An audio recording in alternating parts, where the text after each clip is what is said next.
बिहार में एनडीए के भीतर सीट शेयरिंग का मुद्दा क्या पीएम मोदी की पहल के बिना नहीं सुलझने वाला है? बिहार चुनाव से पहले एनडीए के भीतर सीट शेयरिंग का मुद्दा क्यों एक जटिल पहेली बना हुआ है?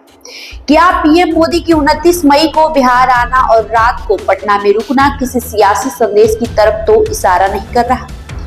पीएम मोदी 29 मई देर रात को पटना पहुंचेंगे। पीएम 30 मई को लोकनायक जयप्रकाश नारायण हवाई अड्डे के नए टर्मिनल भवन का उद्घाटन करेंगे और रोहतास के विक्रमगंज में एक जनसभा को भी संबोधित करेंगे। पीएम मोदी 4 महीने में तीसरी बार बिहार आ रहे हैं। खास बात यह है कि प्रधानमंत्री नरेंद्र मोदी की पहलगाम हमले के बाद पहली सभा भी बिहार में हुई थी और ऑपरेशन सिंदूर के बाद पहली सभा भी 30 मई को बिहार में ही होने वाली। पीएम मोदी एक दिन में पटना रुके बिना भी कई योजनाओं का शिलान्यास और रैली दोनों एक दिन में कर सकते थे। 29 मई की रात को ही पटना में रुकने का आखिर मकसद क्या है? क्या नीतीश और चिराग पासवान में सीट शेयरिंग का मामला नहीं सुलझ रहा है? क्या भाजपा अध्यक्ष जेपी नड्डा और केंद्रीय गृह मंत्री अमित शाह से भी सीट शेयरिंग का मुद्दा नहीं सुलझा? बिहार के मुख्यमंत्री नीतीश कुमार की जनता दल यूनाइटेड और केंद्रीय मंत्री चिराग पासवान की लोक जनशक्ति पार्टी रामविलास के बीच तनावपूर्ण इतिहास इस प्रक्रिया को और पेचीदा बनाता है। सोमवार को पटना में केंद्रीय मंत्री और लोजपा रामविलास के सुप्रीमो चिराग पासवान और मुख्यमंत्री नीतीश कुमार के बीच मुलाकात से बात नहीं बनी तो अब नया फॉर्मूला खोजा जा रहा है। रिपोर्ट्स की माने तो चिराग और नीतीश में मुलाकात भाजपा के एक बड़े नेता की पहल पर हुई थी, लेकिन लगता है कि बात नहीं बनी। ऐसे में प्रधानमंत्री नरेंद्र मोदी की आगामी बिहार यात्रा इस गतिरोध को तोड़ सकती है। बिहार विधानसभा की 243 सीटों के लिए एनडीए के घटक दलों भाजपा, जदयू, लोजपा, रामविलास, हिंदुस्तानी अवाम मोर्चा और राष्ट्रीय लोक मोर्चा के बीच सीट बंटवारे पर सहमति बनाना इतना आसान भी नहीं है।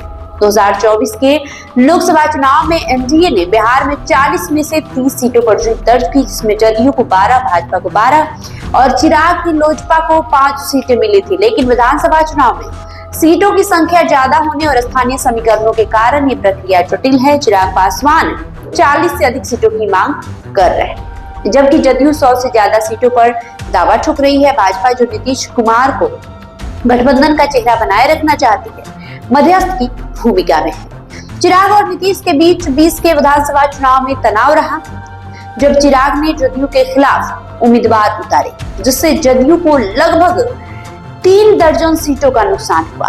हालांकि 2024 में चिराग ने एनडीए के साथ गठबंधन मजबूत किया और हाजीपुर समेत 5 सीटें जीत दर्ज की।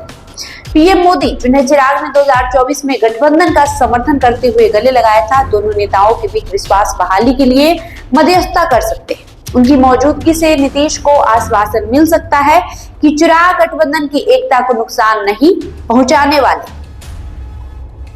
सीट शेयरिंग का संभावित फॉर्मूला सूत्रों के अनुसार भाजपा 100 से 110 सीट, जदयू 90 से 100 सीट, लोजपा रामविलास 20 से 30 सीट और हम व आरएलएम को 2 से 7 सीटें मिल सकती है। पीएम मोदी की मौजूदगी में यह फॉर्मूला अंतिम रूप ले सकता है, क्योंकि उनकी स्वीकार्यता और रणनीतिक दृष्टिकोण गठबंधन के सभी दलों को एक मंच पर ला सकता है। 2020 में जदयू और भाजपा ने लगभग बराबर सीटें 115 और 110 साझा की थी, जबकि लोजपा को अलग राह चुनने के कारण नुकसान हुआ था। इस बार चिराग की मांग को संतुलित करने के लिए भाजपा अपनी कुछ सीटें लोजपा को दे सकती है, जैसा कि 2024 में हुआ था।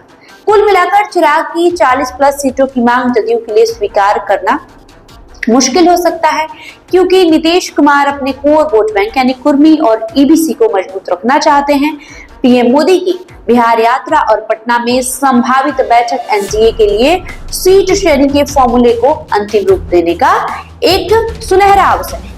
उनकी मध्यस्थता नीतीश और चिराग के बीच विश्वास की कमी को कम कर सकती है और राष्ट्रवादी भावनाओं का लाभ उठाकर गठबंधन को एकजुट किया जा सकता है। अगर भाजपा चिराग को 25 से 30 सीटें और नीतीश को 100 प्लस सीटें देने में संतुलन बना पाती है, तो एनडीए 2025 में 225 प्लस सीटों पर अपने लक्ष्य को हासिल करने की दिशा में मजबूत हो सकता है। बहरहाल आपकी जो भी प्रतिक्रिया होगी कमेंट बॉक्स में लिखकर जरूर बताएं। बहुत बहुत शुक्रिया।